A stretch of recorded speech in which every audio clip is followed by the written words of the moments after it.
This is Helpscreen and this is how to fix Amazon Fire TV app not working. So this is an Android and Apple device tutorial, so just simply follow along. So guys, I'm gonna show you three solutions for this video. So for the first one is just go to your Google Play Store, and then from here just search for the Fire Stick.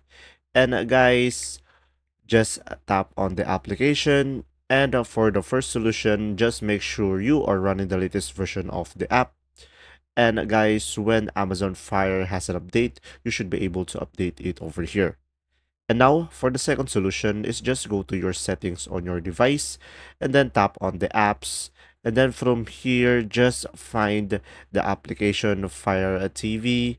And now just tap on the storage and make sure to clear cache and also clear data. And now guys, if this doesn't work, all you have to do now is reinstalling the application on your device. So first, uninstall the application on your device, and if it's uninstalled, you just go back to the Google Play Store and now install it back again. And then from there, you should have a working Amazon Fire TV application. And there you go. If this video was helpful, please like and subscribe. Thanks for watching. See ya!